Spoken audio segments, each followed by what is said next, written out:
Bonne journée.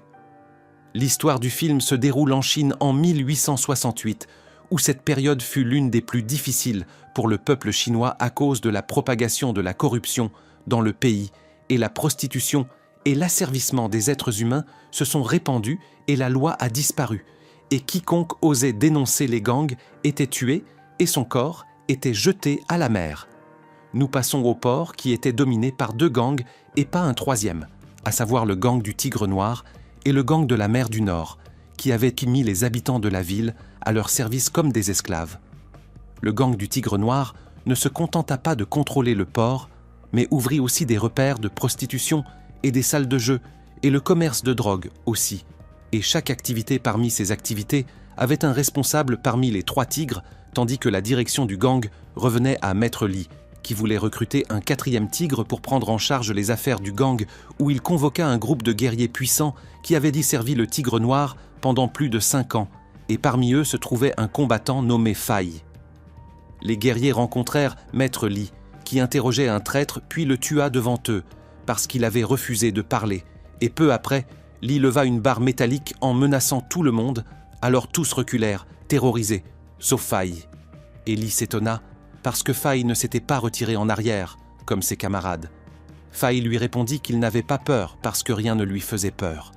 Alors Li rit et fut impressionné par sa fermeté. Puis Li prépara une petite épreuve pour tous les guerriers où il donna à chaque guerrier une tasse et y versa du thé d'une bouilloire qui bouillait sur le feu depuis 1 heure.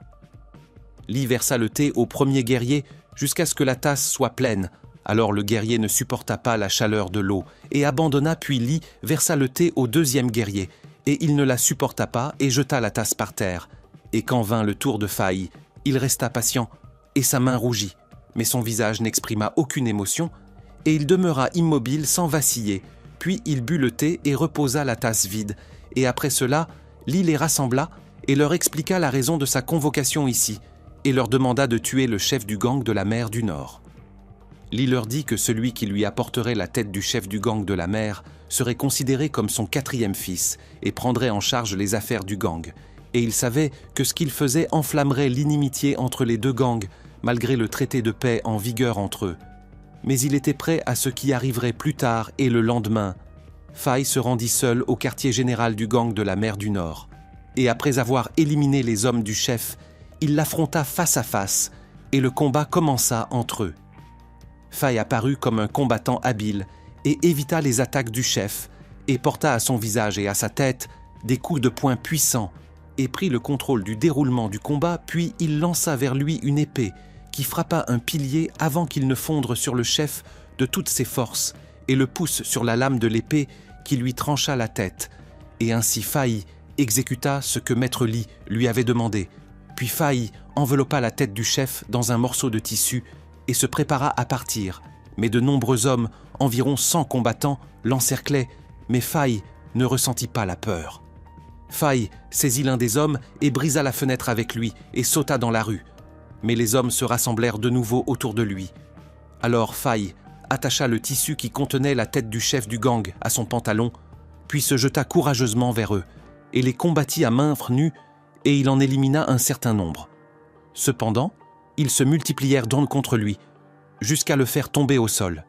Et avant qu'ils ne le tuent, l'un des amis de Fai vint et alluma des feux d'artifice pour distraire les hommes de la mer du Nord. Puis ils ramenèrent Toli Fai inconscient au QG du gang du Tigre Noir. Maître Li voulut prendre la tête du chef de la mer du Nord. Cependant, Fai s'accrocha à la tête et ne la lâcha pas. Alors Li dit que Fai était son 4e fils, sur qui il comptait, et aucun de ses 3 fils n'avait pu faire ce qu'il avait fait. Puis il leur ordonna de prendre soin de lui et de le soigner de ses blessures, parce qu'il était devenu le 4e tigre. Et il leur ordonna aussi de suspendre la tête du chef de la mer du Nord au port, pour que les entrants et les sortants sachent quel gang était le plus fort. Puis un homme appelé Pictus prit en charge les soins de Fai, qui reprit connaissance. On revient en arrière pour découvrir l'histoire de la force légendaire de Fai lorsqu'il était petit et il se promenait avec son père.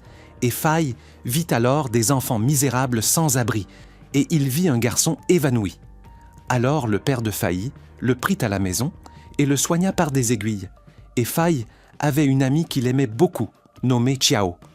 Et il avait aussi 2 amis, Ferry et Ling, qui leur rendaient en visite et passaient de beaux moments ensemble. Mais des hommes du gang du Tigre Noir enlevèrent Diao pour la vendre et la traiter dans des repères de prostitution. Fai rassembla ses camarades et ils suivirent Diao avant qu'elle ne soit transférée. Et la surprise est que la personne qui avait enlevé Xiao était Maître Li lui-même. Les garçons tentèrent de sauver Xiao, mais ils n'y parvinrent pas alors. Li la prit et s'enfuit.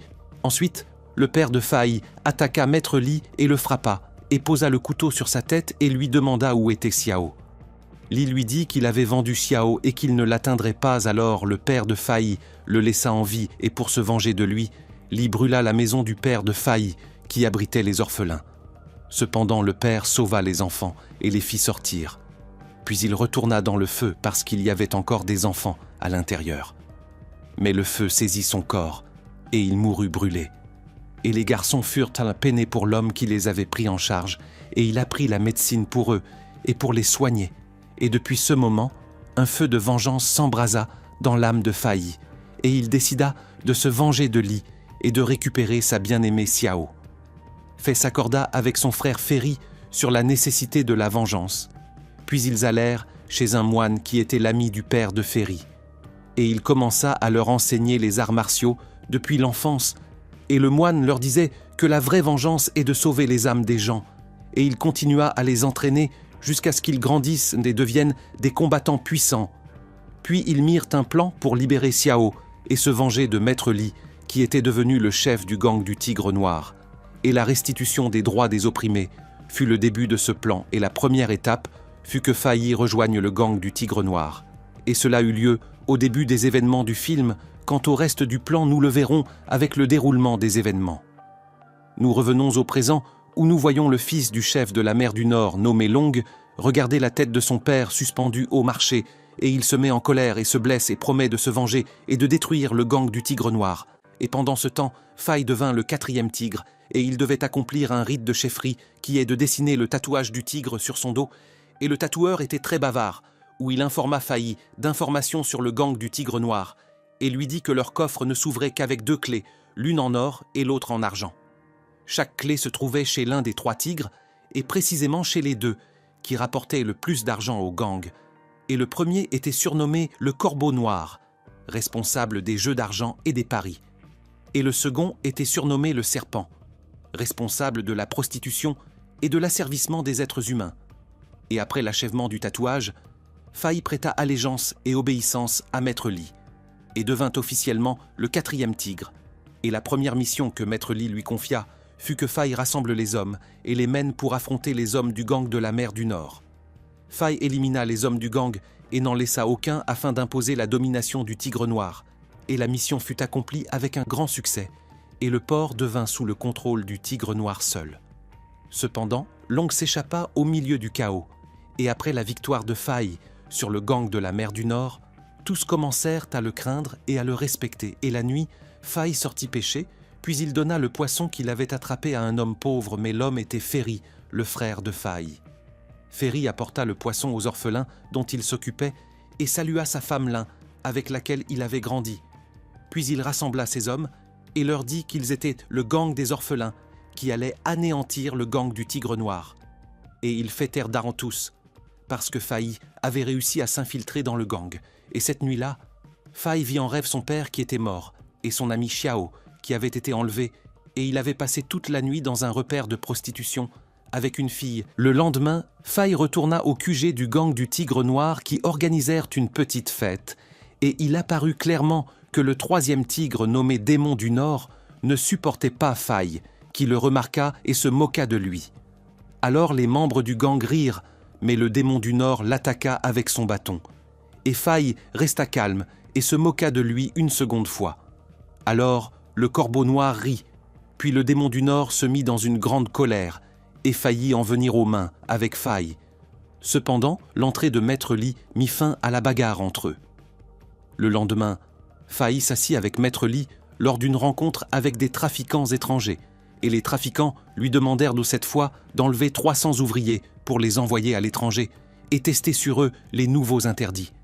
et ils lui promirent 5 cargaisons en échange. Et malgré la difficulté de la mission, Lee accepta. Mais Fai lui demanda s'il pouvait vraiment enlever 300 ouvriers et les livrer aux trafiquants étrangers. Alors il dit, et Lee lui demanda de ne pas être aussi miséricordieux, parce que les ouvriers qui travaillaient pour leur compte étaient nombreux, et il pouvait les utiliser pour tester les interdits sur eux, et celui qui refusait était tué. Lee dit à Fai que s'il voulait être un chef comme lui, il devait posséder un cœur sans pitié. Puis Lee ordonna à ses hommes de tromper les ouvriers misérables et de les enlever. Alors l'un d'eux pensa à une ruse, où il dit aux ouvriers qu'il avait trouvé un nouveau travail pour eux contre un lingot d'argent. Alors les ouvriers le suivirent vers un endroit qui était un piège pour eux, et ils furent enlevés pour être livrés aux trafiquants étrangers. Et pendant ce temps, Fai retourna au bordel et rencontra la même fille qu'il avait vue dans son rêve, et il s'avéra que c'était Xiao qui était sa bien-aimée depuis l'enfance. Fai avoua à Xiao des secrets au sujet du gang du Tigre Noir, dont le fait que le coffre ne s'ouvrait qu'avec 2 clés, et il lui demanda de transmettre un message à son frère Ferry. Et en effet, Xiao remit le message à l'un, qui le donna à son mari Ferry. Et le contenu du message était que l'homme surnommé le serpent, détenteur de la clé en or, serait demain au marché, et Ferry devait l'attaquer avec ses hommes et faire une copie de la clé. Le lendemain, Ferry observa l'homme serpent, puis il siffla alors, les orphelins se rassemblèrent autour du serpent, tandis que Ferry lança un couteau sur lui, mais il ne l'atteignit pas. Alors l'homme serpent ordonna à ses hommes de poursuivre Ferry, tandis que l'un des garçons vola la bourse d'argent de la poche de l'homme serpent, et la lança à l'un, puis l'homme serpent se rua derrière l'un pour récupérer la bourse, mais Lin l'attira vers un endroit précis, et ils ont versé sur lui de l'huile bouillante, puis le gang des orphelins s'affronta avec les hommes du serpent et les élimina.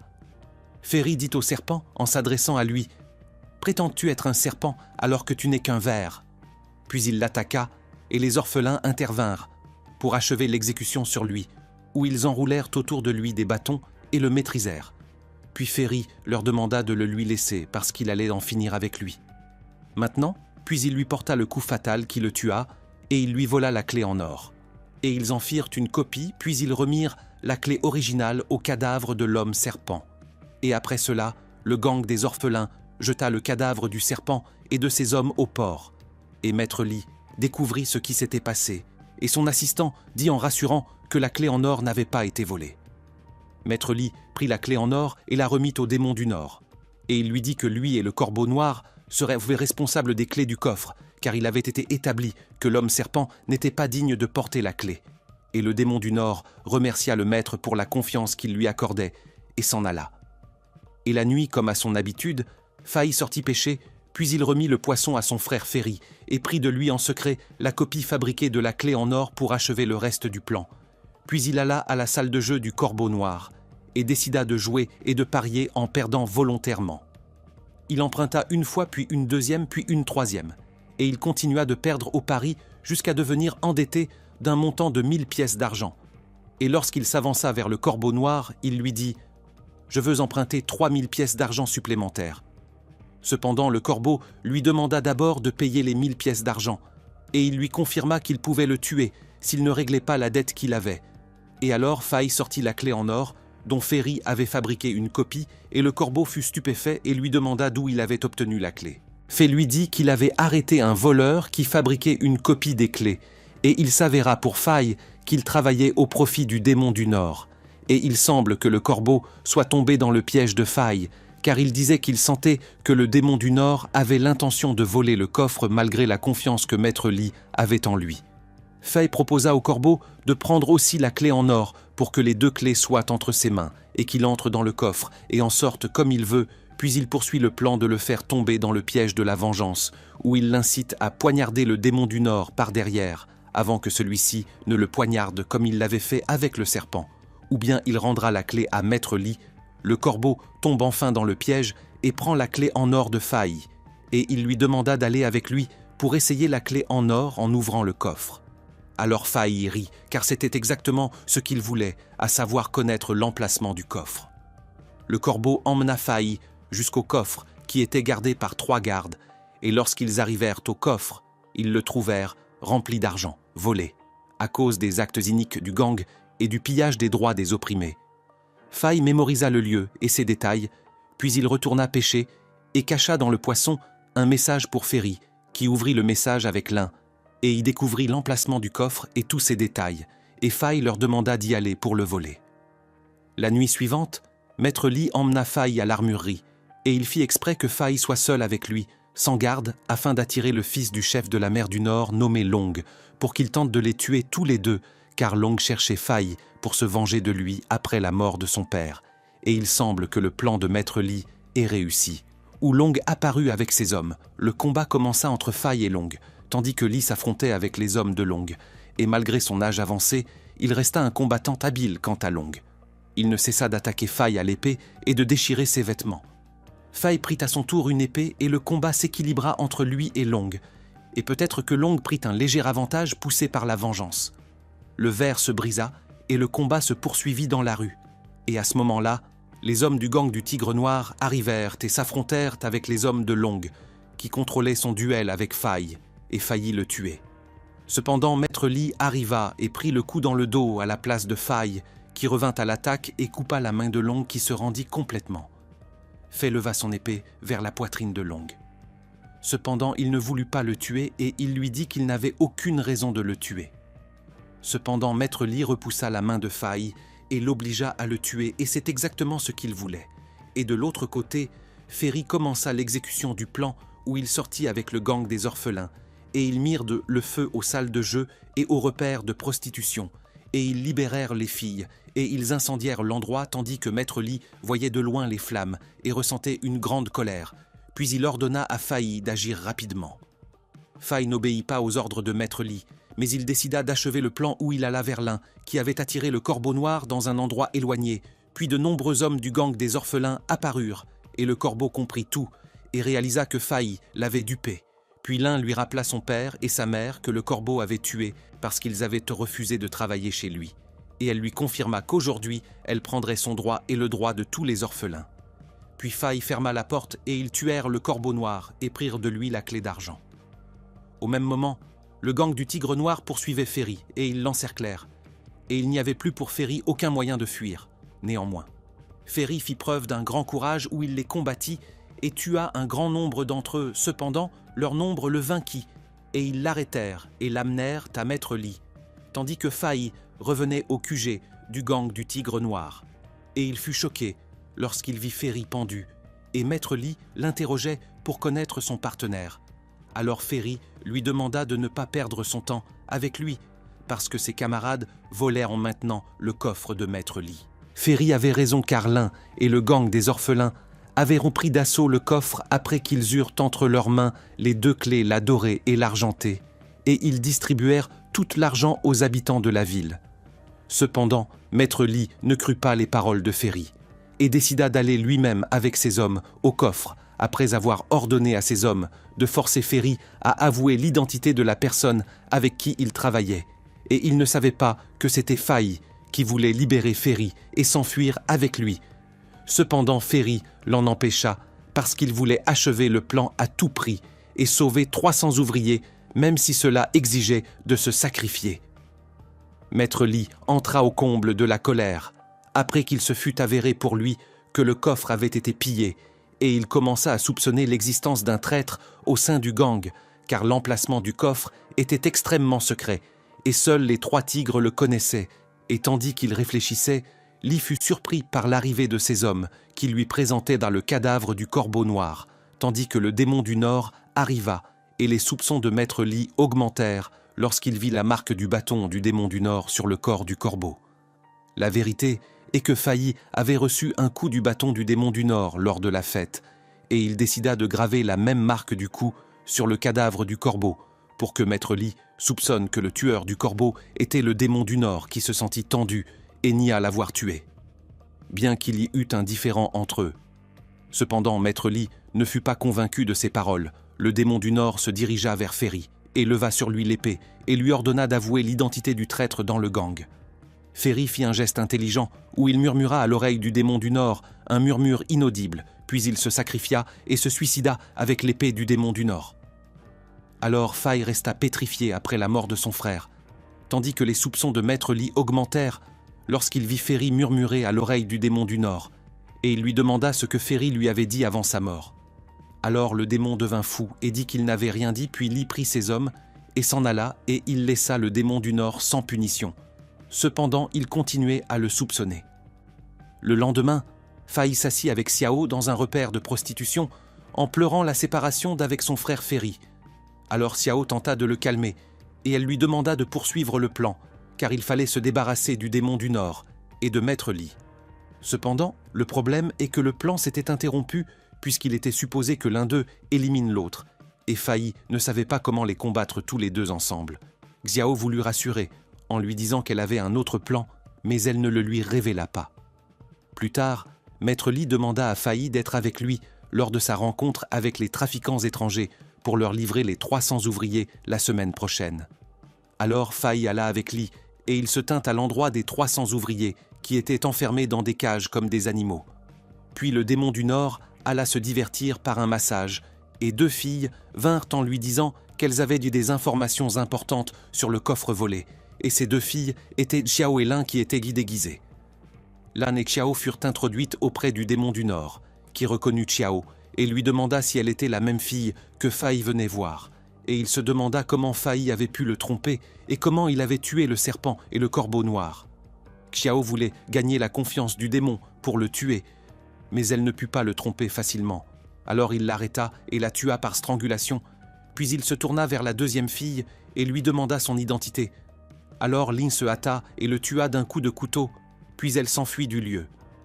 Et Lin alla vers Faye et l'informa de ce qui s'était passé. Alors Faye fut choqué lorsqu'il apprit que sa bien-aimée Xiao s'était sacrifiée et était morte, et il avait maintenant perdu 2 de ses amis les plus proches. Puis Faye rassembla le gang des orphelins et leur dit que le temps était venu de se révolter contre le gang du Tigre Noir, et il leur demanda de s'unir avec les habitants de la ville pour faire tomber le gang.